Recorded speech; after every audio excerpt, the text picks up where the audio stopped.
en direct sur l'île Mode.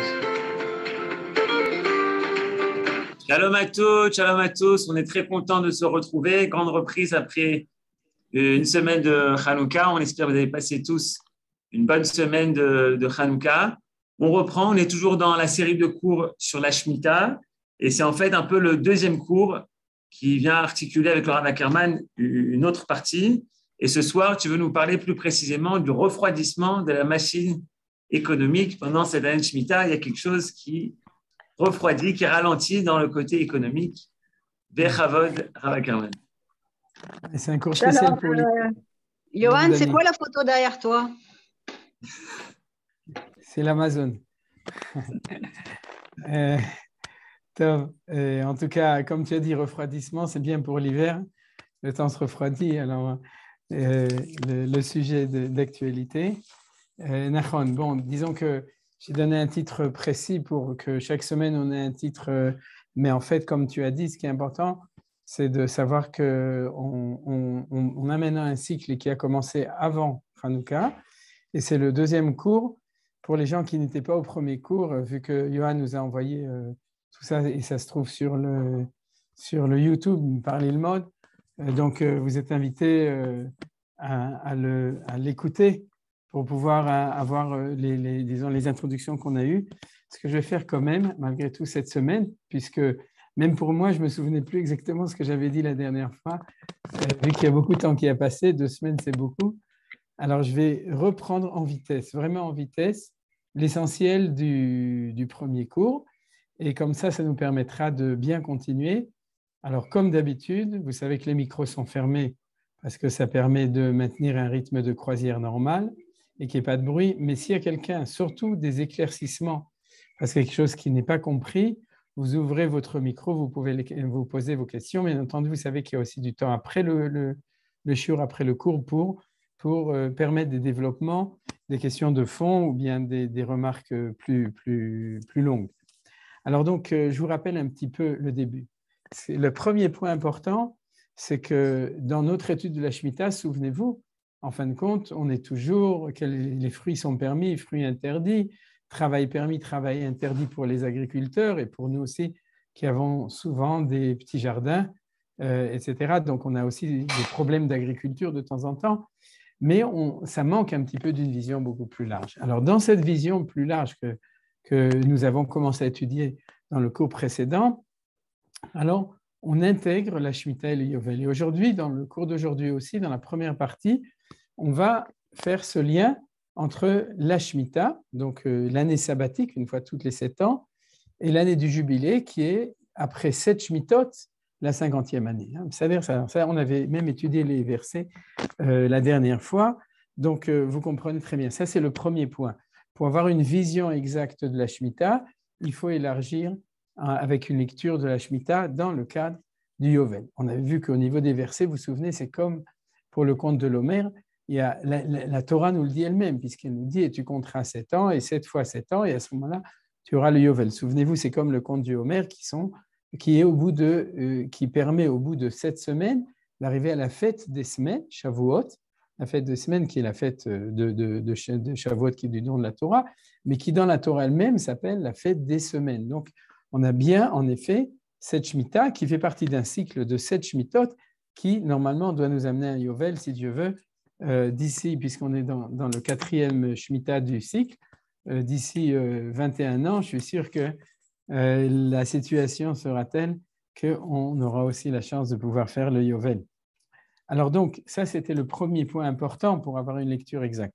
Le deuxième point important, et d'ailleurs c'est lié avec le titre déjà d'aujourd'hui, c'est que la lecture du coup de la Shemitah et du Yovel n'est pas agricole essentiellement, bien entendu qu'il y a l'aspect agricole dont on s'est occupé jusqu'à maintenant dans les cours précédents. Je ne parle pas de celui de la semaine dernière, mais dans tous les cours précédents depuis le début de l'étude, qui s'est occupé au niveau surtout consommateur, un petit peu producteur de cette notion agricole, mais il y a l'aspect social et économique, qui est le grand titre de notre étude maintenant, c'est qu'en fin de compte, dans la Shemitah et le Yovel, on va étudier le projet social et économique de la Torah.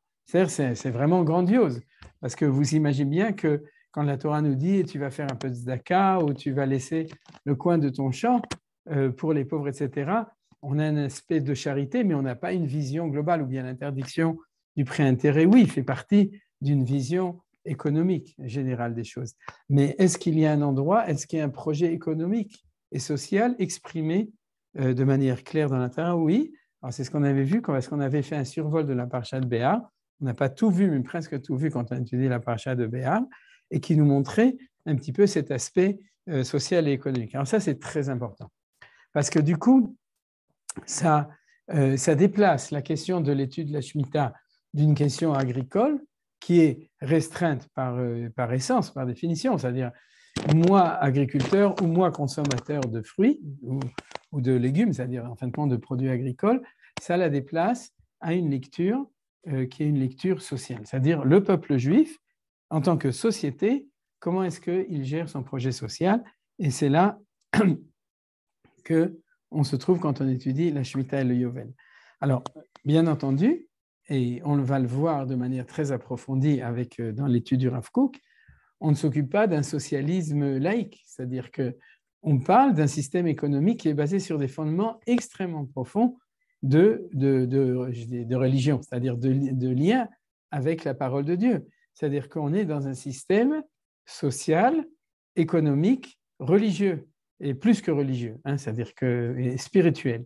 Et c'est quelque chose qui est tout à fait nouveau, puisque jusqu'à aujourd'hui, dans les discussions en général, des questions économiques et sociales, au niveau social, on n'a plus facilement la possibilité d'intégrer la dimension religieuse, mais au niveau économique, en général, beaucoup moins. C'est-à-dire, on parle socialisme, capitalisme, etc. Tout ça, c'est pas... Disons que la religion n'a pas beaucoup de place là-bas. Au contraire, on préfère même la mettre un petit peu de côté pour ne pas déranger. Et ici, on voit que la Torah, elle va nous proposer un plan, un projet donc social et économique qui va être basé sur une conception spirituelle de tout cela. Et plus on va avancer dans l'étude, plus vous allez voir le lien entre ces deux choses-là. J'espère en tout cas que vous serez convaincus. Alors, de ce point de vue-là, bien entendu, c'était le dernier point qui est important, disons, dans le résumé de ce qu'on a vu la dernière fois, c'est qu'à partir du moment où on parle d'une société qui réintègre une structure sociale et économique, et qu'on parle de la société hébraïque, on parle de la société du peuple juif, bien entendu, c'est sur sa terre, donc automatiquement, notre étude va être liée avec le retour à Sion, c'est-à-dire avec la résurrection du peuple juif sur sa terre. De toute façon, on ne peut pas faire autrement, on est obsédé par ça, l'enseignement de Rav Kook de Manitou reviendra toujours dessus, ce n'est pas un hasard, ce n'est pas par hasard, mais en tout cas ici c'est très important parce que, à mes yeux, c'est tellement incroyable de voir la différence, si vous voulez, entre le discours habituel, est-ce que j'ai le droit de planter mes tomates, est-ce que j'ai le droit de cueillir mes tomates, est-ce que j'ai le droit de manger mes tomates et quel bracha je vais faire sur mes tomates, vous comprenez? Tout ça c'est beau, mais pensez que dans notre lecture de la Torah, de la mitzvah de Shemitah, tout d'un coup, on réintègre ça avec une société qui revient sur sa terre et qui est dans un défi de revenir à ça, parce que pour l'instant, on n'y est pas. C'est-à-dire que l'État d'Israël était socialiste il y a quelques dizaines d'années, il est capitaliste aujourd'hui, mais il n'est pas encore thoraïque dans ce sens. Mais en tout cas, on va poser les jalons de ce projet, et puis même éventuellement essayer de réfléchir comment est-ce que ce serait possible de faire un petit peu avancer les choses, une fois qu'on aura étudié les choses comme il faut. Alors donc voilà, tout ça, ça fait partie des points essentiels qui nous remettent, on pourrait dire, les pendules à l'heure sur ce que c'est que la Shemitah, qu'on avait vu la dernière fois. La dernière fois, comme vous vous souvenez peut-être, pour ceux qui étaient là, on avait aussi étudié les versets de Béar, et puis on avait commencé à étudier un tout petit texte de Rav Kook dans le Shabbat Haaretz, qui est le texte qu'on étudie maintenant. Et si on a le temps aujourd'hui aussi, on prendra un ou deux paragraphes qu'on étudiera. Je ne les ai pas traduits, donc on les lira et on les traduira. Alors, on va passer donc, après ce rappel du cours, un petit peu un résumé du cours précédent, à la première partie du cours, qui va être l'étude par oral de l'explication de Manitou. Et c'est le titre que je vous ai donné. Parce que le titre que j'ai donné, le refroidissement de la machine économique, ce n'est pas moi qui l'ai inventé, c'est Manitou. C'est une phrase de Manitou. Et comme j'ai l'habitude, Manitou avait des phrases fortes, et puis après, ils ont besoin de Perouche Rashi, c'est-à-dire que lui-même l'expliquait, mais c'est toujours bien de pouvoir les développer et de les expliquer. Alors, prenons de manière générale ce que disait Manitou. Manitou, il disait aussi Shemitah Yovel, économie. Ça, c'est ce qu'on a dit jusqu'à maintenant, c'est-à-dire que Shemitah Yovel, ce n'est pas de l'agriculture, c'est le système, comme on a dit, économique du peuple juif. Maintenant, comment est-ce que dans cette dialectique Shemitah et Yovel, on va voir l'importance de chacun des deux, parce que c'est maintenant aussi chaque fois le point par lequel on va commencer, c'est-à-dire qu'il y a une structure complète entre les deux.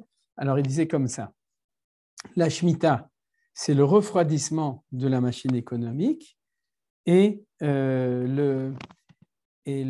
comment ça s'appelle, et le Yovel, c'est la remise à zéro du système économique. C'est-à-dire en anglais, on appelle ça un reset.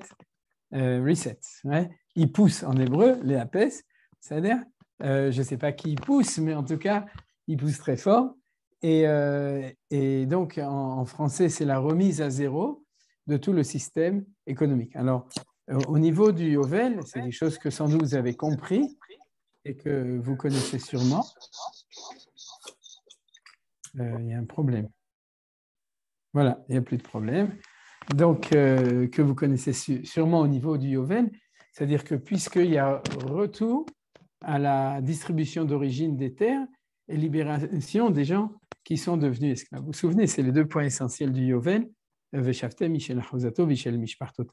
reviendrez chacun vers sa terre et chacun vers sa famille. C'est-à-dire qu'on parle de famille, c'est quelqu'un qui, par déchéance économique, est devenu serviteur ou esclave, et qui a dû, ou quelqu'un d'autre qui a dû vendre ses terres, donc son bien économique, et aussi d'ailleurs son endroit où il habite. Il y a les deux choses qui vont ensemble, puisque quand on parle de Mishparto, on parle aussi Achuzato, il y a un élément de là où il habite aussi. Et donc tout ça, c'est ce qui se passe au Yovel, et on connaît ce genre d'idées économiques aujourd'hui dans le sens de la redistribution des terres, c'est-à-dire pour permettre aux agriculteurs de retrouver une propriété sur un lopin de terre, etc. Vous connaissez, là, c'est des réformes qui ont été faites, je ne sais pas si dans l'histoire, mais en tout cas dans les dernières centaines d'années, en tout cas plus ou moins dans certains pays dans le monde ou dans certaines régions. Alors, ça, c'est la définition. Maintenant, c'est quoi ce refroidissement de l'économie? Alors, pour comprendre ça, il faut partir du principe évident, c'est que, si vous voulez, la machine économique, elle a tendance à s'emballer. Et ça veut dire quoi qu'elle a tendance à s'emballer? C'est qu'elle s'emballe dans le sens où, à partir du moment où tu bases l'économie sur une économie, on pourrait dire capitalisme, une économie de la libre entreprise, c'est-à-dire où chacun est libre de s'organiser ou de travailler et de gagner sa vie et de s'enrichir. Et c'est le principe de base, si vous voulez, le principe de la libre entreprise, c'est le principe de base de l'économie capitaliste. Alors, on se trouve devant un problème, c'est que Dieu n'a pas créé les gens égaux dans leur capacité économique. Il y a des gens qui sont plus capables de réussir au niveau économique, il y a des gens qui sont moins, il y a des gens qui sont incapables. Il y en a beaucoup, c'est-à-dire des gens qui sont en tout cas pas très capables de gagner leur vie comme il faut. C'est dû à plein de choses, à la capacité d'entreprendre des choses, à l'intelligence qui n'est pas partagée de manière égale entre tous les êtres humains, entre aussi l'éducation, ce qu'on a reçu même économiquement de nos parents, c'est-à-dire ou de ce qu'on a reçu d'avant. C'est-à-dire tout le monde ne commence pas au même point. Et l'éducation, c'est quelque chose d'énorme, vous le savez aujourd'hui, dans l'essai qui est fait pour permettre aux couches défavorisées au niveau socio-économique, mais aussi grâce à l'éducation, à les sortir de ça. Mais tout ça fait que le monde n'a pas été créé par Dieu comme un monde où tout le monde est égal devant les chances, on pourrait dire, de réussite. Et de ce point de vue-là, donc, la dialectique entre intervenir et ne pas intervenir, c'est la dialectique entre socialisme et capitalisme. C'est-à-dire, dans le capitalisme, on est pour moins intervenir. Dans le socialisme, on est pour une intervention beaucoup plus forte de l'État pour permettre une plus grande égalité. Et dans cette question-là, on pourrait dire éternelle, en tout cas, depuis que le monde se pose ce genre de questions, parce que je ne sais pas si le monde se l'est toujours posé dans la mesure où il y avait dans des systèmes, on pourrait dire, dictatoriaux, des systèmes royaux, où on ne posait pas tellement de questions. Je pense que les penseurs se posaient les questions, mais il y avait sans doute aussi dans beaucoup d'endroits une espèce de pensée que de toute façon, on ne pourrait rien changer. Donc, les choses étant ce qu'elles sont, on essaye au moins de sauver ce qui est possible. Mais en tout cas, vous savez que depuis que le projet messianique de Dieu est arrivé, alors le monde se pose ce genre de questions. Et la dialectique, c'est toujours intervention ou non d'intervention. Maintenant, dans cette question-là, la lecture de Manitou, de Shemitah et Yovel, va être exprimée de cette manière-là.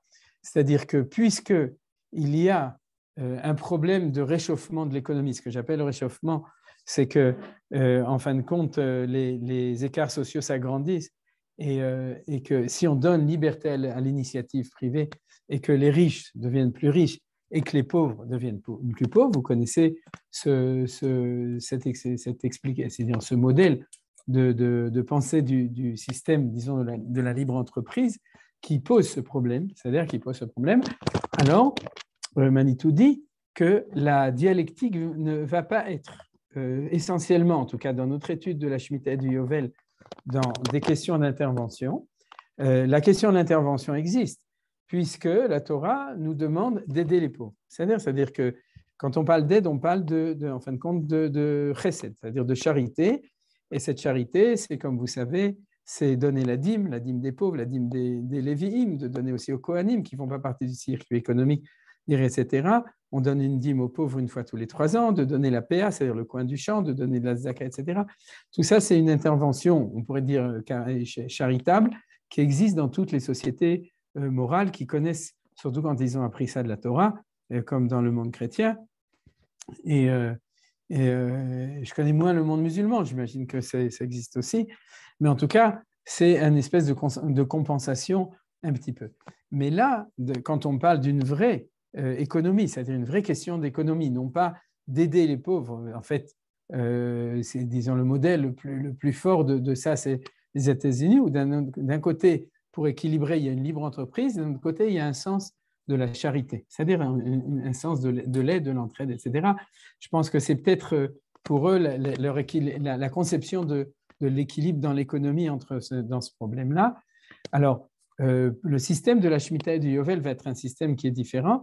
C'est un système qui va être basé sur un équilibre, c'est-à-dire qui est basé sur le temps. Alors, vous voyez que c'est tout à fait nouveau. Ce n'est pas d'un côté l'État, intervention, de l'autre côté la liberté. C'est-à-dire, c'est de diviser ça dans un rythme de temps. C'est-à-dire que, de même, si on reprenait le verset de la Torah, Sheshanim Ta'avod, Shabbat, c'est-à-dire pendant Sheshet Yamim, pendant, oui, les deux, 6 ans ou 7 jours, pendant 6 jours du travail et le Shabbat, tu te reposes. Alors, on pourrait traduire ça comme ça. Pendant 6 jours, tu fais tout ce que tu peux pour t'enrichir, et puis le Shabbat, on s'arrête. Ou pendant 6 ans, tu fais tout ce que tu peux dans ta liberté et dans ta capacité pour gagner ta vie comme il faut. J'ai dit s'enrichir, il n'y a pas de contre-indication au niveau de la moralité hébraïque d'être riche. C'est-à-dire, il n'y a nulle part marqué dans la Torah « Alti et Achir », ne sois pas riche, etc. Et on a même un chant spécial du violon sur le toit, « Si j'étais riche ». Donc, Ivan Rebroff, vous vous souvenez? Et donc, je n'ai pas dit que c'est un passouk de la Torah, hein. Ivan Rebroff, ce n'est pas une référence, mais ni le livre lui-même du violon sur le toit. Mais, ceci dit, dans cette lecture des choses, alors la Torah nous dit, pendant 6 ans, tu vas pouvoir exprimer ta capacité à combattre pour la vie, pour la parnassa, pour te nourrir. C'est-à-dire, et il y a d'autres limites, comme je vous ai dit, le pré-intérêt, l'interdit de Hona, de vendre à trop, bien entendu, l'interdiction de voler, l'obligation de payer le salaire des autres, c'est-à-dire il y a plein de lois sociales. Mais dans le principe général, c'est des lois qui régissent une justice normale de cela. a priori qui est compris d'ailleurs dans le monde, je dirais au moins dans le monde occidental, c'est-à-dire qui est compris justement parce qu'il y a sûrement une partie qui était prise du monde biblique par le christianisme. Mais en tout cas, à l'intérieur de là, il y a une liberté d'entreprise, mais on nous dit, mais il faut qu'il y ait quelque chose qui puisse équilibrer ça. Alors, il est équilibré par un cycle de 50 ans comme ça, c'est-à-dire que tout d'abord, on considère qu'une fois tous les 7 ans, il faut une année de refroidissement. Maintenant, vous avez compris l'expression du refroidissement. C'est-à-dire que la machine s'emballe, s'emballe, s'emballe. Alors, il faut une fois tous les 7 ans refroidir et après, on peut repartir pour 6 ans où ça va naturellement se réchauffer de nouveau. On refroidit la machine une fois tous les 7 ans. Alors, est-ce que ça suffit? Tout d'abord, proportionnellement, 1 an sur 7 ans, ce n'est pas énorme. Donc, il faut s'imaginer que ça ne suffit pas. Mais en tout cas, qu'anirer, que ça suffit quand même pour équilibrer tout ça d'une certaine manière. Et puis, malgré tout, il y a quelque chose qui va au-delà de ça, c'est le Yovel, parce que quand on arrive au Yovel, on remet tout à zéro. C'est-à-dire qu'on dit, OK, si vous voulez, on se repose une année sur 7 pour permettre à l'économie de fonctionner de manière un petit peu normale, mais malgré tout, on pourrait dire dans la lecture de Manitou, on est conscient que ce n'est pas suffisant parce que malgré tout, il y a des engrenages économiques et sociaux qui sont inéluctables à partir du moment où il y a liberté et libre entreprise. Et donc, il y a un cycle qui fait qu'à la fin de ce cycle, on recommence tout à zéro. Et ça, c'est le Yovel. C'est-à-dire qu'au Yovel, chacun retrouve les opportunités. Alors, vous me direz une fois tous les 50 ans, en moyenne, si les gens ont de la chance, ils ont la chance de vivre un Yovel. C'est-à-dire, en tout cas, si leur Yovel était à l'âge de 8 ans ou de 9 ans, il y a beaucoup de gens dans l'espérance de vie d'il y a quelques centaines d'années qui n'avaient pas la chance d'avoir un Yovel économique pour eux. C'est-à-dire, ou bien peut-être trop tard. C'était peut-être trop tard pour eux.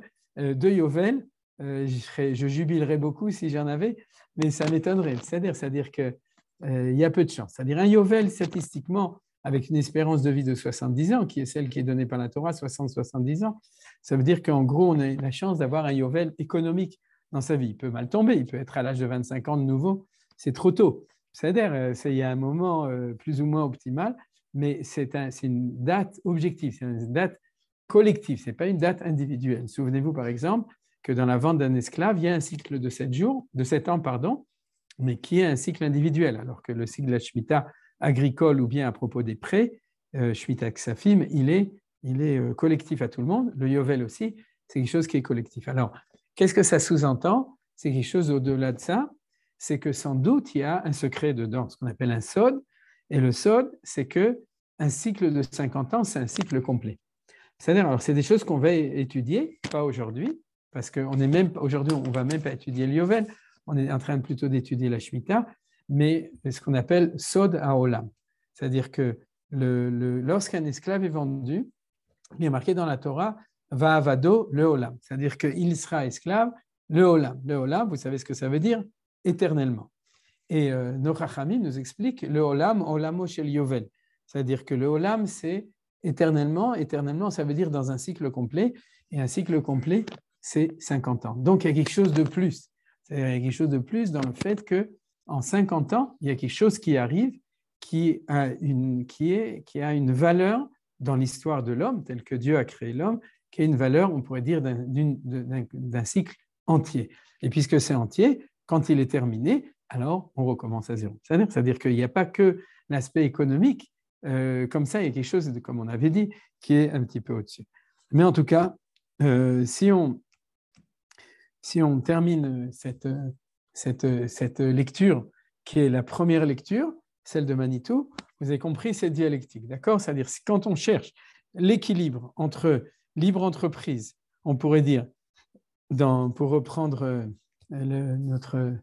c'est-à-dire les 3 couleurs de la France, liberté, égalité, fraternité. Je ne me suis jamais demandé est-ce que les 3 couleurs, ça représentait les 3, à mon avis. Le rouge, c'est plutôt Shirou Damim, qu'un sang impur abreuve nos sillons. C'est-à-dire, et nous, on a nos sillons à nous, on est sionistes, mais eux, ils ont leurs sillons à eux. Mais en tout cas, il y a liberté, fraternité, égalité, égalité, fraternité. Alors, je laisse la fraternité parce qu'on va l'étudier dans le Rav Kook, mais il y a toujours cette dialectique impossible entre la liberté et l'égalité. C'est l'égalité socialisme, liberté, capitalisme, en gros, dans le système, dans le questionnement économique. Et il y a, en gros, il y a une impossibilité de vraiment réussir les deux. C'est-à-dire, si on appuie plus sur la liberté, on touche sans doute l'égalité. Si on appuie plus sur l'égalité, alors on touche sans doute plus la liberté. C'est quelque chose qui me semble évident après tous les essais économiques des 100 et quelques dernières années qui, en fin de compte, sont dans des essais des fois honnêtes, des fois moins honnêtes, mais en tout cas, au niveau des gens qui ont pensé dans une véritable, sincère recherche du bien-être de l'homme. Alors donc, pour terminer dedans, on dirait comme ça, liberté, égalité, projet de Dieu, c'est-à-dire il est dans une division, c'est-à-dire il y a un temps de liberté, 6 ans, et il y a un temps d'égalité, 1 an. Un temps de liberté, 6 ans, un temps d'égalité, 1 an, et puis ensuite un temps de grande égalité, avec un grand E, au bout de 50 ans, qui est la remise à zéro du Yovel. Voilà, ça c'est la première. Alors maintenant, ça c'est l'explication Pshat de Manitou. Pourquoi Pshat? Parce que on va prendre Rav Kook, et je vais essayer en tout cas de faire le lien entre l'enseignement du Rav Kook et l'enseignement de Manitou. Sur cette question-là, dans la mesure où Manitou approfondit des nouvelles notions, on pourrait dire, et ensuite on va peut-être intégrer tout ça ensemble. Alors, comme je vous l'avais dit, chez Rav Kook, on pourrait dire en gros, de nouveau, bien entendu que Manitou, quand il nous parlait de tout ça, il parlait du système de justice et de justice économique, etc., sociale du projet qui est donné dans la Torah, avec, bien entendu, pour tout le monde, un a priori, un sous-entendu évident de spirituel, de liaison avec Akadosh Baruch Hu. Mais on pourrait dire que c'est vraiment profondément expliqué de manière très, très profonde dans les textes du Rav Kook. Donc, c'est comme ça qu'on va passer à la suite. Alors, une nouvelle dialectique que je vous livre, on en a plusieurs. Aujourd'hui, on a vu donc une, c'est-à-dire celle de refroidissement ou bien de remise à zéro, de nouveau entre Yovel et Shemitah. Alors, à nouveau, c'est la notion du repos et la notion de la transformation. Alors, pour le Rav Kook, comme je vous ai dit, c'est-à-dire la Shemitah, fondamentalement, et là, de ce point de vue-là, c'est le refroidissement, c'est par le fait qu'on se repose, c'est-à-dire qu'on arrête, on interrompt tout le cycle économique, donc il y a un repos, c'est-à-dire la notion de Menoucha. Et plus que Menoucha, le Shabbat, vous vous souvenez, parce que le mot Shabbat, c'est le fait d'interrompre de manière active, on pourrait dire, l'ishbot, c'est-à-dire faire la grève de tout, et le mot Shemitah aussi, c'est-à-dire que si vous prenez le mot Shemitah, ça vient du fait de laisser tomber. L'ishmot, c'est ouvrir la main. Shamot kol baal masheyado, c'est marqué à propos de la Shemitah des dettes, où on dit tu ouvriras ta main et tu laisses tomber. C'est-à-dire que tu arrêtes, tu n'insistes pas, tu te décontractes, on pourrait dire. C'est-à-dire, l'ishmot, c'est laisser tomber. Et il y a le troisième mot qu'on avait vu aussi dans Parashat Mishpatim, Vashmit tishmetena ou netashta. C'est-à-dire la 7e année, tishmetena, tu feras shmita ou netashta. Netashta, ça veut dire l'abandonner. C'est-à-dire l'intosh, c'est abandonner, aucun rapport avec Natasha. C'est-à-dire c'est netisha, ça veut dire que tu abandonnes les choses. Alors vous voyez que ces 3 mots, Shabbat haaretz, Shmita haaretz, ou bien netisha haaretz, c'est toujours dans les précisions après ça au niveau de la loi, mais c'est le fait de laisser tomber, c'est-à-dire d'abandonner dans le sens de ne pas intervenir, de se reposer dans un sens beaucoup plus large que se reposer uniquement d'aller se coucher. C'est-à-dire c'est quelque chose qui est plus large, mais c'est ça. Alors maintenant, c'est une non-action. Par contre, pour le Rav Kook, il va nous dire que le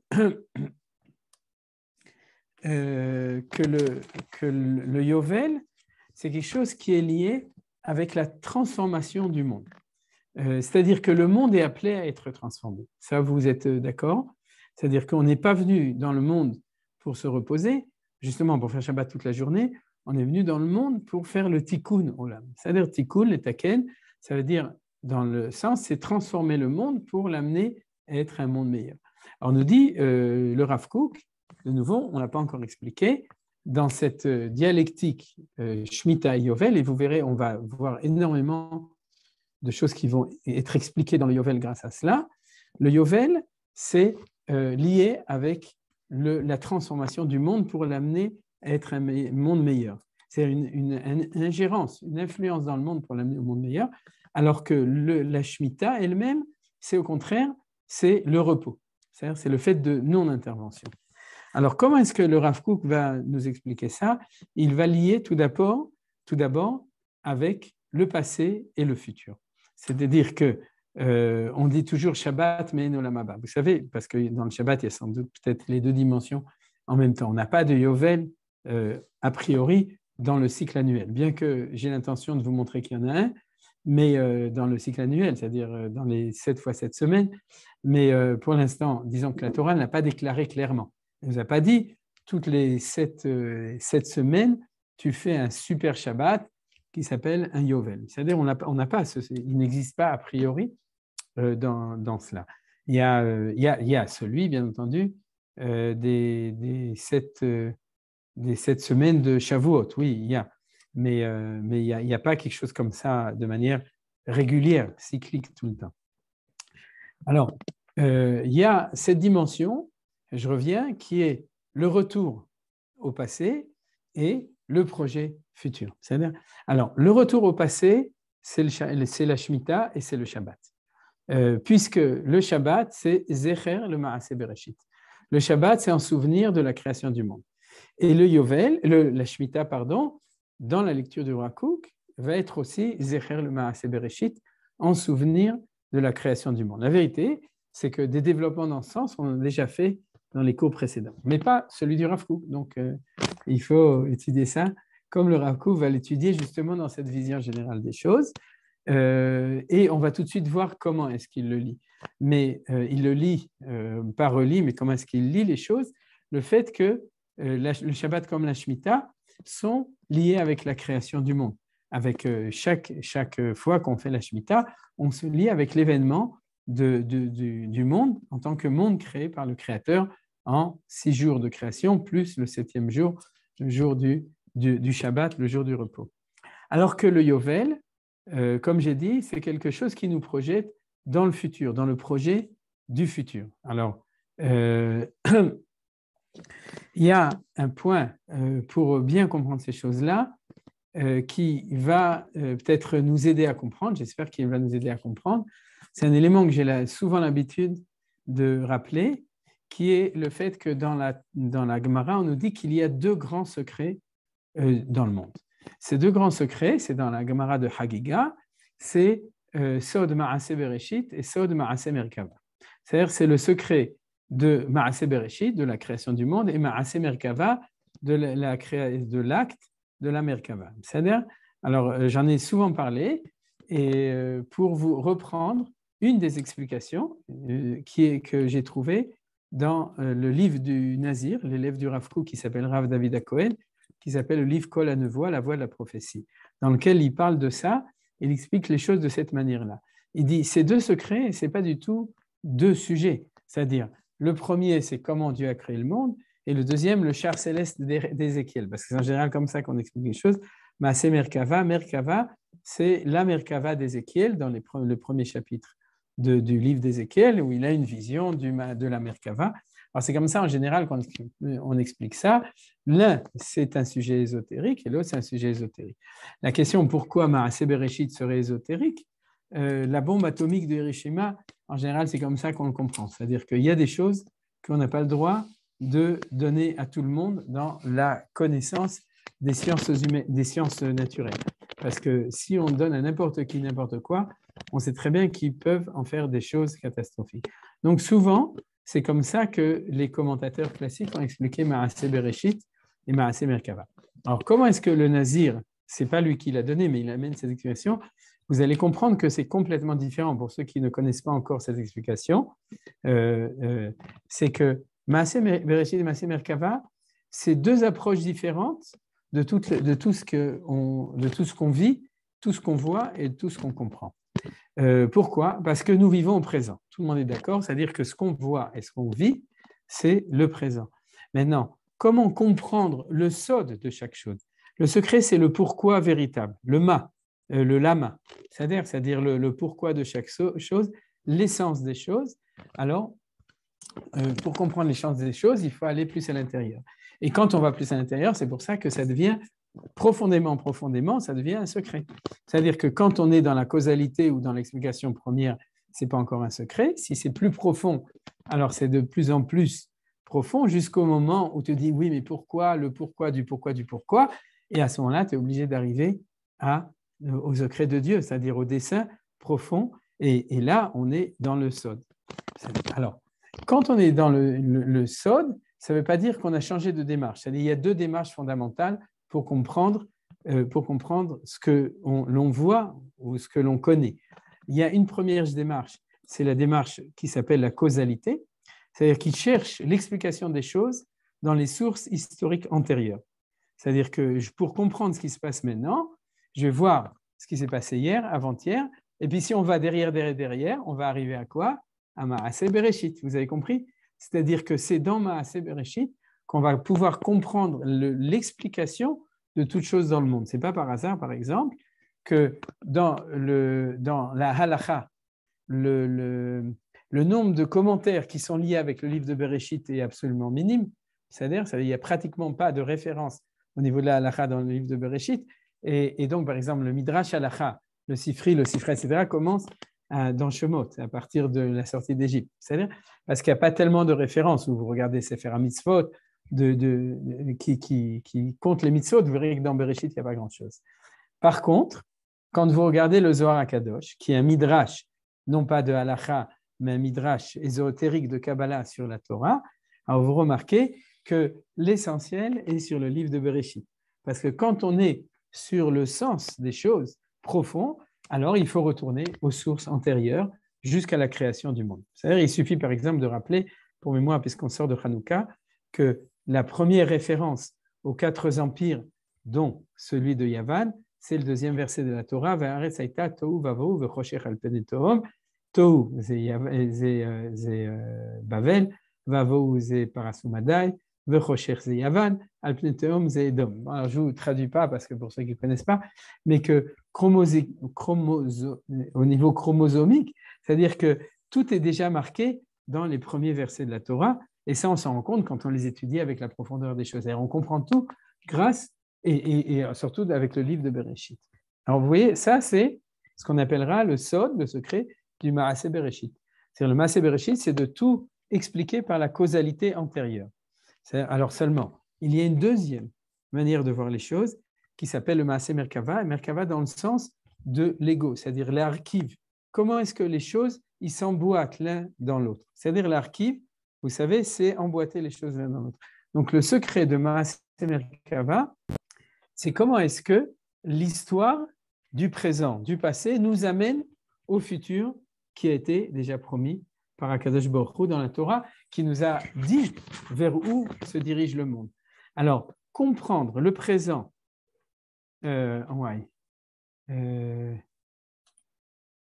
excusez-moi, j'ai un tout petit problème. Voilà. Comprendre le présent, non pas par rapport au passé, mais par rapport au projet futur, c'est ce qu'on appelle Maaseh Merkava. Alors, vous comprenez qu'au niveau du secret, c'est encore un plus grand secret, parce qu'on ne sait pas ce qui va se passer dans le futur. On le sait uniquement par prophétie, par la révélation de Akadosh Baruch Hu. Ce qui s'est passé dans le passé, c'est en même temps l'apanage de la prophétie et l'apanage de la science. Parce que la science ne travaille que par Maaseh Bereshit comme démarche. Elle est en général se refuse ou n'est pas capable de travailler dans la dimension Maaseh Merkava parce qu'elle ne sait pas, elle ne connaît pas le futur, elle n'a pas de révélation. Donc il n'y a qu'une Torah révélée qui peut être en même temps dans le secret de Maaseh Bereshit et dans le secret de Maaseh Merkava. Une Torah, un enseignement qui n'est pas révélé, mais qui est donc rationnel, qui est découvert par la pensée de l'homme, sera toujours dans une démarche où elle découvrira des secrets, des causes, mais elle les découvrira toujours uniquement dans Maaseh Bereshit. Et bien entendu, à un moment, elle s'arrêtera dans Maaseh Bereshit. Je regarde Menachem parce que c'est lui qui a traduit notre article, mais parce qu'il y a un moment où il y a une frontière, on pourrait dire, où il y a des frontières en tout cas, qui deviennent de moins en moins praticables par la pensée uniquement humaine. Et derrière, on va avoir les grands secrets de la création qui vont nous relier, bien entendu, aux secrets du projet. Magid Mereshit Aharit, celui qui enseigne depuis le début la finalité des choses, donc qui va lier les deux choses. Alors voilà. Alors, pourquoi je vous ai dit tout ça? Parce que dans le développement du Rav Kook, d'un certain point de vue, la Shemitah va être notre manière de se lier dans la problématique qu'on a étudiée avec le passé, avec la création du monde, alors que le Yovel va être notre manière de se lier avec le projet futur. C'est-à-dire pas par hasard que tant que le projet messianique ne marche pas tellement, il n'y a pas trop de Yovel. Par contre, notre lien avec la création du monde, il est permanent, donc la Shemitah, ça marche tout le temps. Ça a toujours marché. Il y a toujours eu des Shemitot, même pendant les 2000 ans d'exil, il y avait des Juifs, quand il y avait des Juifs qui étaient ici en Israël, ils faisaient la Shemitah, et puis si Shemitah Ksafim, c'est valable dans le monde entier, alors l'annulation des dettes, ça a toujours existé. Ça dépend pour savoir est-ce que c'est qu'en Israël ou c'est dans le monde entier. Mais en tout cas, vous comprenez cette différence entre les deux, puisque l'un nous projette dans un futur et l'autre, au contraire, nous ramène au passé. Alors, expliquons les choses, avançant un tout petit peu. Et je vois d'après l'heure qu'aujourd'hui, ce sera le dernier sujet qu'on aura le temps d'étudier de manière un petit peu approfondie. C'est une nouvelle notion que le Rav Kook nous explique. Et si Dieu veut, on lira un petit peu le Rav Kook avec traduction aussi pour avoir un goût du langage du Rav Kook, mais j'essaie de vous le traduire dans notre langage, c'est-à-dire autant dans un langage plus accessible pour beaucoup, et puis en plus en français pour ceux qui ne lisent pas l'hébreu, et qui ne lisent pas encore en Hashem HaKodesh. L'idée tout à fait nouvelle de Rav Kook, c'est comme ça. C'est que cette dialectique, si vous voulez, Shemitah et les 6 ans, c'est en effet dialectique liberté et quelque chose d'autre. C'est-à-dire Chofesh. D'un côté, le Rav Kook l'appelle le Chofesh. Les 6 ans, on l'a vu très clairement, c'est les 6 ans de la libre entreprise, c'est-à-dire du Chofesh, c'est-à-dire là où l'homme est appelé à faire tout ce qu'il peut. Parce que ce n'est pas seulement au niveau gagner son gagne-pain, vous savez très bien, c'est faire ce qu'il faut pour faire avancer le monde. C'est-à-dire Ta'asem el Artecha, quand on dit pendant 6 jours ou 6 ans, tu travailles, c'est pas seulement travailler pour gagner sa vie, c'est travailler pour faire ce que le monde a besoin au niveau du travail, que ce soit un travail plus matériel, plus spirituel, plus moral, plus social, etc. Mais en tout cas, tout ça, ça fait partie des 6 ans de travail. Et ça, c'est mu par la liberté de l'homme, par le chofesh, par la liberté individuelle et collective de l'entreprise. Et donc nous dit le Rav Kook, et alors, qu'est-ce qui se passe si tu arrêtes ça? C'est-à-dire, qu'est-ce qui se passe si pendant une année ou pendant un jour, au niveau du Shabbat, tu arrêtes de t'occuper de ta liberté, de ton chofesh, de ton entreprise? Nous dit le Rav Kook, je vais commencer par le très beau machal, qui dit plus ou moins, je l'ai entendu il y a des années de quelqu'un, je ne me souviens même plus de qui, il dit comme ça, imaginez-vous que vous avez un champ, c'est-à-dire un champ labouré, c'est-à-dire, et vous savez pourquoi? Parce que les gens qui sont bourrés, ils chantent, c'est ça, alors quand tu laboures, alors tu chantes. Alors vous avez un champ, un vrai sadé, c'est-à-dire, et que vous labourez et vous semez chaque année. Chaque année, vous semez quelque chose, une année du coton, une année du blé, une année des carottes, une année des petits pois, etc. Et puis, un jour, on vous demande qu'est-ce que ce champ a en lui, c'est-à-dire le sadé, cette terre, on va dire le terre. Qu'est-ce que ce terroir, ce terreau a comme capacité? Qu'est-ce qu'il peut donner? La réponse, vous pourrez dire fertilité, mais vous ne savez pas vraiment ce qu'il a donné parce que vous lui avez imposé, pendant toutes ces années, vous lui avez imposé une certaine culture. Et vous êtes même d'ailleurs débrouillé pour tout ce qui poussait, qui ne faisait pas partie de ce que vous lui avez demandé. On appelle ça des mauvaises herbes, c'est-à-dire que vous les avez même pesticidés, etc., enlevés un maximum pour que ça ne vous dérange pas dans votre culture. Et donc, vous serez obligé de reconnaître honnêtement que vous ne savez pas, vous ne connaissez pas véritablement votre terre, votre terroir, vous ne savez pas vraiment ce qu'elle est capable de donner. Alors, le Chacham vous dira, tu sais quoi, l'année prochaine, tu fais Shemitah, tu arrêtes de semer le champ et tu vas voir ce que ce champ va donner. Alors, vous imaginez, il y a des champs qui vont donner des ronces, c'est-à-dire, mais il y a des champs qui vont donner des fleurs magnifiques. c'est-à-dire qui vont montrer qu'à l'intérieur de eux, ils ont une nature extraordinaire et qui peut être même peut-être plus belle, d'un certain point de vue, que ce que vous lui avez imposé. Eh bien, c'est ce que nous dit le Rav Kook à propos du Shabbat individuel, c'est-à-dire du Shabbat de chaque semaine et de l'année de Shemitah. C'est-à-dire qu'il nous dit qu'il y a ce qu'on appelle le Kodesh Ativi, c'est-à-dire la sainteté naturelle dans le peuple juif. Dans notre Neshama, dans le Neshama individuel ou collectif du peuple juif, il y a une sainteté, c'est-à-dire une spiritualité, une beauté, une valeur extraordinaire. Et il dit qu'en fin de compte, d'un certain point de vue, tant qu'on est occupé, on est dans l'action pour faire avancer, pour réussir, pour gagner son gagne-pain, etc., alors on ne donne pas la possibilité, on ne crée pas l'espace pour permettre d'émerger ce qui doit émerger à ce moment-là. Et je me souviens qu'en fait, on avait déjà parlé de ça quand on avait étudié pour Shabbat, mais vous comprenez maintenant, parce que au niveau du Shabbat, on le comprend très bien. Pourquoi on le comprend plus facilement?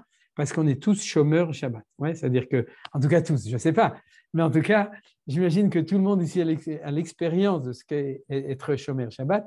S'il n'a pas encore expérimenté de par lui-même, je l'invite à commencer à partir de vendredi prochain, parce qu'il faut d'abord faire la cuisine. Mais en tout cas, vous savez que les râleurs de Shabbat, c'est-à-dire ceux qui râlent pour Shabbat, qu'est-ce qu'ils disent? Ils disent, ouais, on ne peut rien faire. C'est-à-dire que ça, c'est interdit, ça, c'est interdit, c'est interdit. Ouais, 40 moins 1 travaux, c'est-à-dire en fin de compte tout. En gros, on n'a rien le droit de faire le Shabbat. C'est vrai. Pourquoi? Alors, qu'est-ce qu'ils voient? Ils voient le négatif de la chose. C'est-à-dire qu'ils voient le fait qu'on t'a empêché de vivre dans ta vie des 6 jours.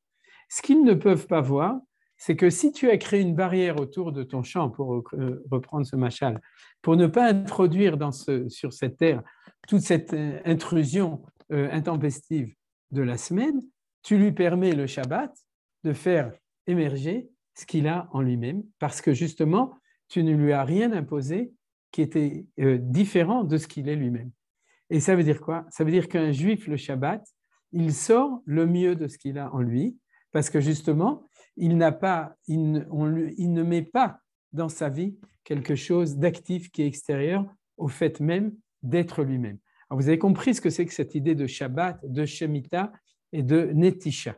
C'est-à-dire cet abandon, c'est l'abandon d'une hyperactivité, non pas pour elle-même, pour ne pas agir pour se reposer, mais pour permettre de faire émerger quelque chose de nouveau. Comment ça s'appelle au niveau du Shabbat? Vous l'avez deviné. Comment ça s'appelle? Qu'est-ce qu'on a tout d'un coup un plus, le Shabbat? Neshama Yetera. Neshama Yetera, voilà. Alors le Rav Kook en parle justement dans sa introduction, tout de suite, il nous parle de cette Neshama Yetera. Alors nous, comme on n'a pas l'habitude de cette pensée, on se dit, OK, nous, on est bécédère avec Dieu, alors Dieu nous met une Neshama Yetera, il nous donne un petit cadeau comme ça. Ce n'est pas du tout ça. C'est une émergence naturelle des choses. À partir du moment où tu rentres dans Shabbat, au niveau du temps et de l'espace, tu as fait tabula rasa de tout ce qu'il y a autour, à ce moment-là, naturellement, alors tu te lies avec ton essence intérieure, donc tu as augmentation, non pas de la voix, de l'action, mais augmentation de l'être, de notre Neshama. D'après la Kabbalah, on a Nefesh Yetera, Ruach Yetera, Neshama Yetera, on reçoit chacun, je vous l'avais dit à l'époque quand on avait étudié, c'est-à-dire qu'on reçoit une plénitude de notre Neshama en plus. C'est-à-dire on monte dans notre expression du retour à notre nature. Alors vous comprenez très bien que si le fait d'arrêter de travailler, ça crée des ivrognes, des gens qui vont dans des boîtes de nuit et qui se cassent une bouteille sur la tête du voisin parce qu'ils sont complètement sous, alors il vaut mieux lui dire que si c'est comme ça, il vaut mieux qu'il retourne au travail. C'est une des explications pour laquelle la Gemara dit Goy chez Shabbat Chayav Mita, c'est-à-dire que le Shabbat, pour l'instant, n'a pas encore été donné aux nations. Parce qu'il faudrait que les nations puissent vérifier est-ce qu'ils sont capables. J'avais lu une fois des études sociologiques sur, en fin de compte, le taux de criminalité les jours de repos, les jours de vacances, c'est-à-dire le dimanche, le vendredi ou le Shabbat, ça dépend des sociétés, et de savoir si le taux de criminalité il baisse ou il augmente. Et il s'avère que dans le peuple juif, il baisse, et dans les autres sociétés, il augmente le jour du repos. Donc, ça prouve que c'est une question très sérieuse. C'est-à-dire, si on revient à la même chose, de nouveau, je ne veux pas exprimer ici un racisme mais par rapport aux autres nations, mais en tout cas, c'est une question qui a vérifié, c'est-à-dire que quand tu fais tabula rasa du reste, qu'est-ce qui émerge? Et ce que le Rav Kook indique au niveau du peuple juif, sans dénigrer les autres nations de nouveau, mais au niveau du peuple juif en lui-même, c'est que pour un fils du peuple juif, d'Israël, lorsque tu fais Shabbat, s'exprime le côté du Kodesh Hativi, c'est-à-dire la sainteté qui se trouve à l'intérieur de la nature de la personne. Il y a, par exemple, dans le Zohar HaKadosh, il y a marqué que Tzadik écrit Shabbat. Un Tzadik qui s'appelle Shabbat. C'est-à-dire, alors il y a des explications, etc. Et puis il y a aussi une Gemara, une Mishnah, c'est plus important, mais par exemple, Rabbi Tzadok HaKohen de Lublin le citait très souvent dans ses discours de Shabbat, puisque les Rebbe, ils faisaient toujours leur divrei Torah, les plus importants, c'était le Shabbat, c'est que n'importe quel juif, le Shabbat, on lui fait confiance à propos de Trumot ou Maasrot, c'est-à-dire il est comme ce qu'on appelle un chaver, c'est-à-dire sa parole est vraie si jamais il dit quand c'est le Shabbat. Alors il dit quel est le rapport entre les choses. Maintenant vous avez peut-être compris le lien entre ces choses-là, c'est-à-dire que le Shabbat permet d'émerger un mieux de chacun tel qu'il est, mais en tout cas le mieux de ce qui peut être au niveau de son essence. De son essence spirituelle, de son essence rouhanite. Alors maintenant, imaginez-vous, puisqu'on a parlé de ça, alors tout d'abord, je le relie avec le Maaseh Bereshit. Pourquoi je le relie avec Maaseh Bereshit? Vous vous souvenez? C'est-à-dire le Yovel, qui est projeté vers l'avenir, c'est pas la nature du Kodesh, c'est le Kodesh qui va être construit petit à petit par l'histoire. Mais il n'est pas contradictoire au fait que si tu reviens à la source, vous vous souvenez ce qu'on avait dit, Maaseh Bereshit, c'est-à-dire si tu reviens à l'origine, comme disait Rousseau, est-ce qu'un homme naturel, il est bon ou il n'est pas bon? C'est-à-dire Machloket.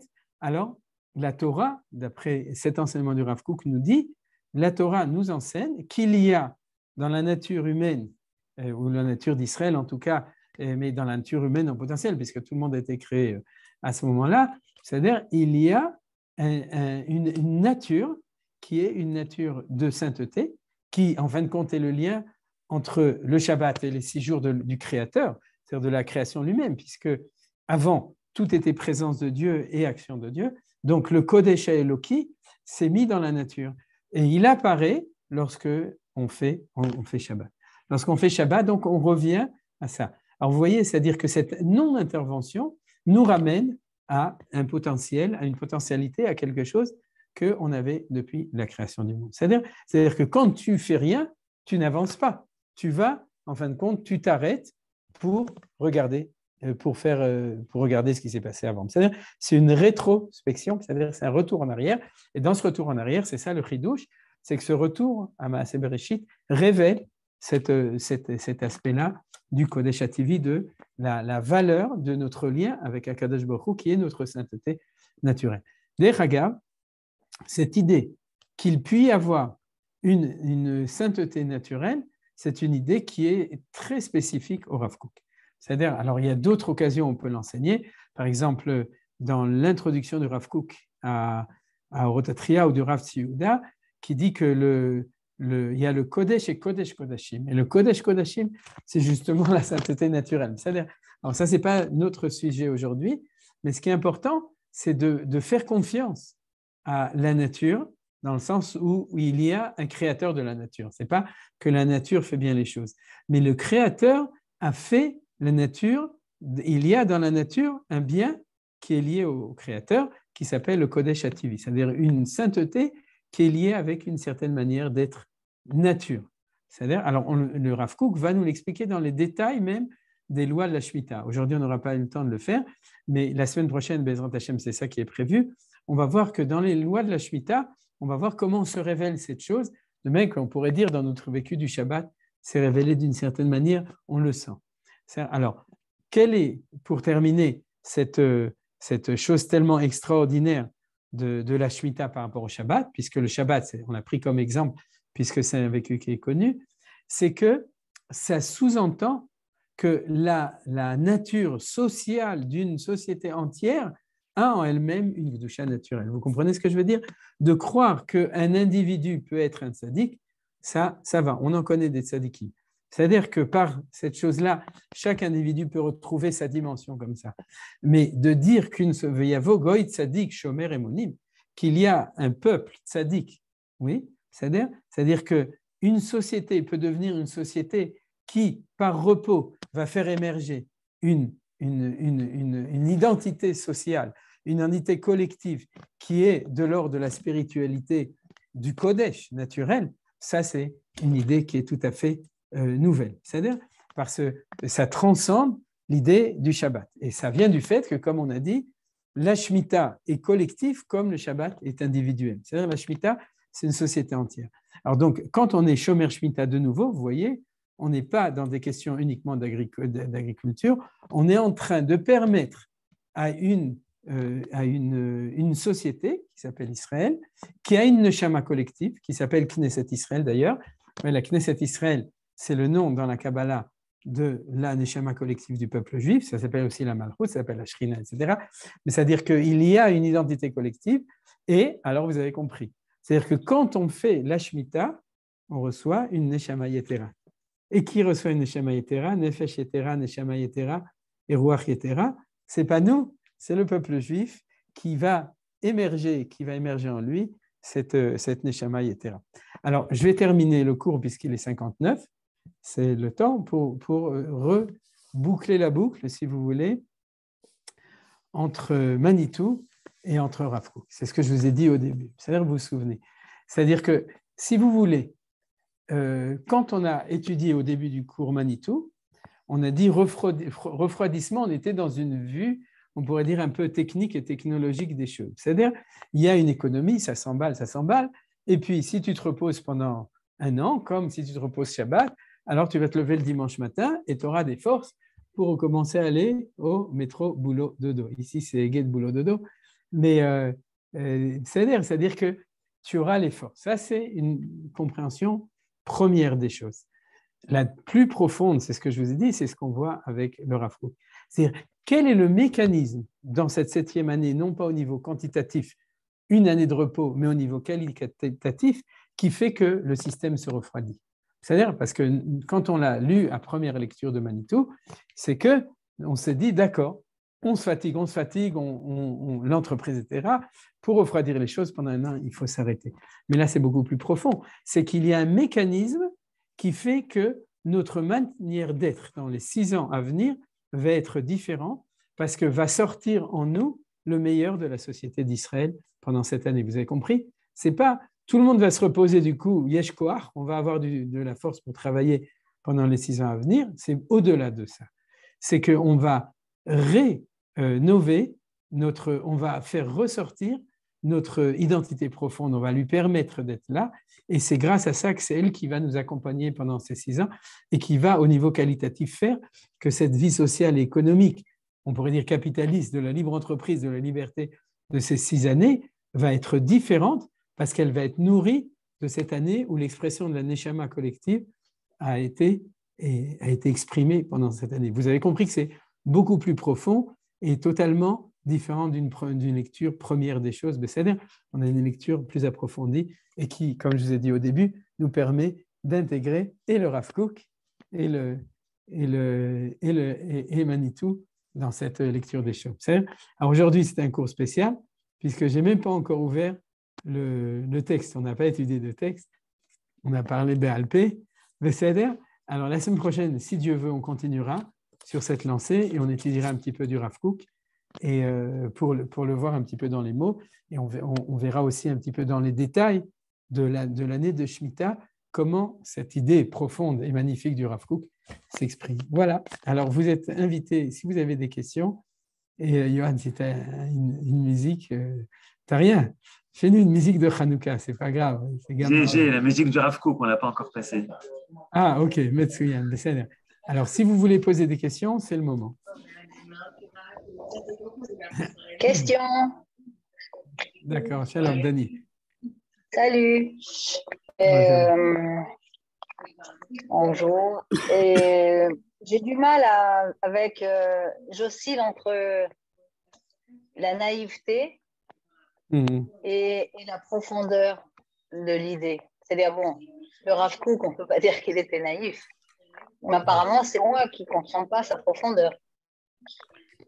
Parce que j'ai du mal avec cette idée. Tout le monde est beau, tout le monde est gentil. Si l'année de Shemitah, c'est ne rien faire, comment est-ce que la société va se construire? C'est-à-dire, il y a quelque chose à faire. On a l'habitude de dire qu'il faut faire les mitzvot, il faut faire, je sais pas, Shabbat, il y a des lois, il y a des règles. On ne sait pas que je sois pour les halachot et les rois, les lois, les mitzvot et les machins, mais est-ce que ça peut pas, c'est-à-dire, dans ma naïveté, je me dis, ça ne peut pas se révéler tout seul. Il y a quelque chose ou alors on n'est pas prêt du tout. Et à ce moment-là, on est paumé, c'est sûr qu'on va arriver à rien. Ou alors, il y a un travail à faire très profond et très lent, mais que personne n'explique en fait. Hein? Alors, tout d'abord, c'est bien, Dani, ce que tu dis. Deux réponses. Tu entends, non?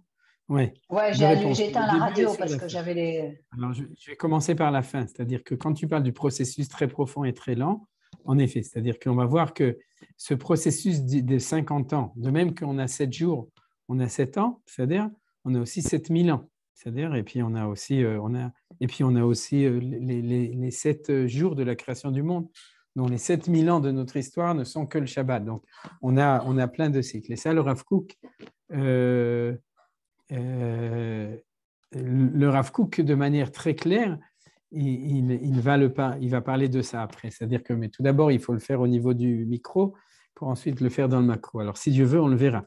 C'est-à-dire cette vision d'un processus évolutif qui, en fin de compte, n'est pas seulement sur 50 ans, mais les 50 ans, c'est un micro, on pourrait dire, c'est un cycle entier d'une génération. C'est-à-dire d'or, et à chaque génération, on va avoir un cycle à lui, mais le vrai cycle, ça va être le grand cycle de toute l'histoire entière. Ça, c'est pour répondre à la deuxième partie. Non, la première, sur la naïveté du Rav Kook. Le Shabbat, ça fait 2000 ans et plus que les Juifs respectent le Shabbat. Et donc, sur les 7000 ans, il va y avoir une évolution. La Neshama Yetera, la façon de faire Shabbat, et les Dors, etc., etc. Mais la Shemitah, là, on est bientôt à la fin des 7000 ans. Et on n'y est pas encore dans la Shemitah. C'est-à-dire, je ne sais pas, c'est peut-être la dernière année de Shemitah, c'est peut-être Yovel cette année, c'est peut-être Yovel dans 7 ans. Il n'y a pas de processus évolutif, c'est-à-dire, je ne sais pas.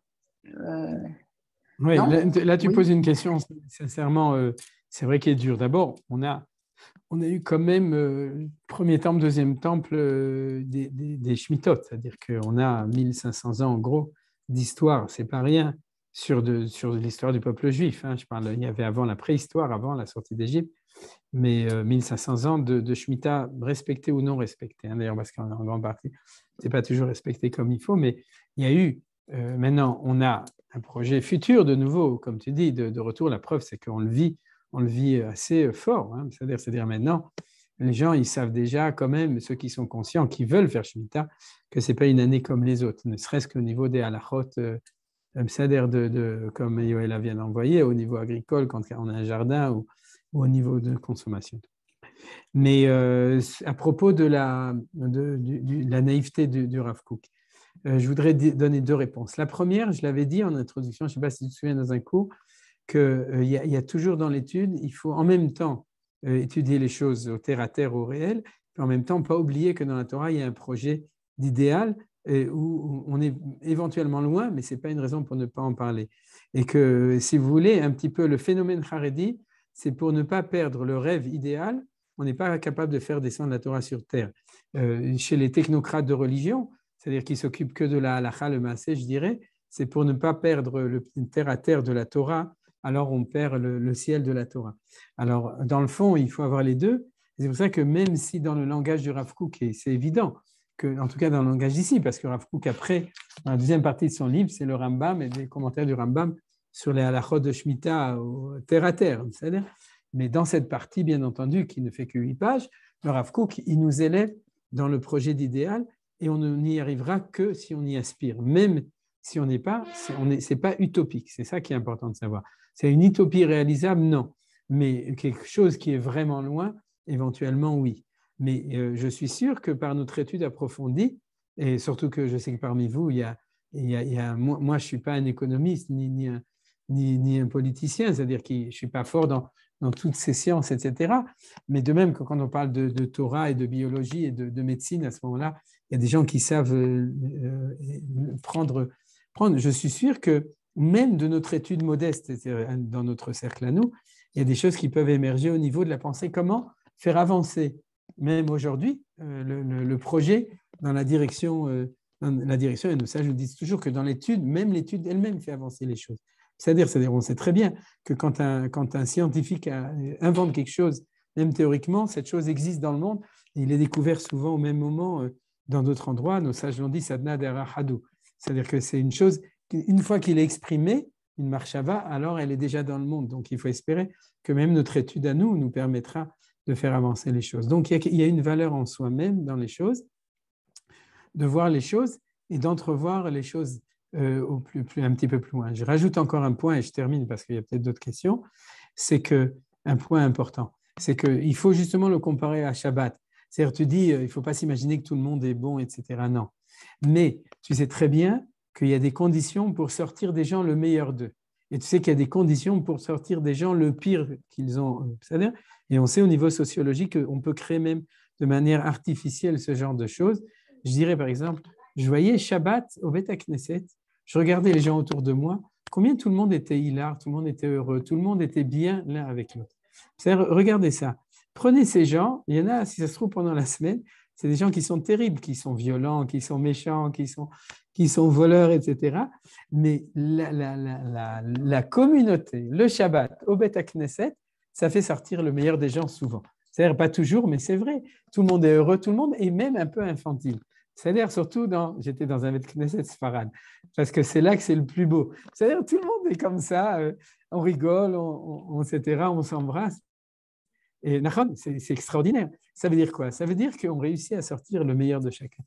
Et je crois que c'est un point important. C'est-à-dire, si on le comprend au niveau du Shabbat, imaginez-vous une société qui, en tant que société, réussit à sortir le meilleur de chacun. Le meilleur de chacun, c'est relatif à là où il est. La personne qu'il est relative à la neshama qu'Akadosh Baruch Hu lui a donnée. Vous imaginez bien que la neshama Tera de Rav Kook et ma neshama Yetera, ce n'est pas la même. C'est-à-dire c'est une autre neshama.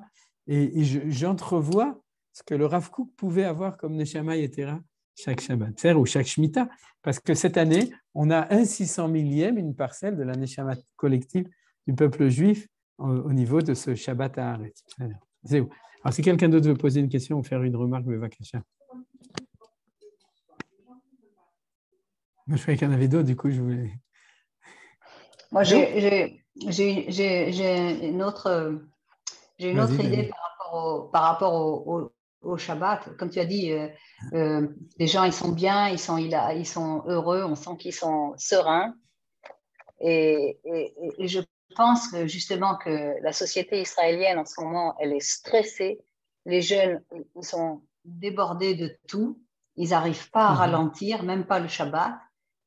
Et moi, je pense qu'il faudrait que tout le monde travaille le Yom Shishi et que personne ne travaille le Yom Rishon. Et en sachant que Yom Rishon est un jour qui est chômé aussi, le Shabbat aura une grandeur et un aspect spirituel et serein, je pense. Peut-être que je me trompe, il y a des gens qui te disent non, le Yom Rishon c'est le jour du Seigneur, il ne faut pas, mais moi je pense que ça peut apporter énormément de calme, de sérénité et d'ambiance paisible à ces Israéliens, à nous, quoi. Je ne sais pas, mais bon. Ok, je souscris. C'est-à-dire, tu peux ouvrir un nouveau parti. Le parti du... C'est vrai? Ah ouais, c'est vrai, si c'est vrai, c'est bon, parce que j'ai Ouais, tout à fait. Ouais. Yofi, la malo. Alors, Merci beaucoup, merci à tous, merci à toutes. On va finir en musique, puisque tu l'as dit, Ben Adam, Allez les Malais, on essaye de monter, c'est pas une utopie, mais c'est un projet lointain qu'on essaye de réaliser.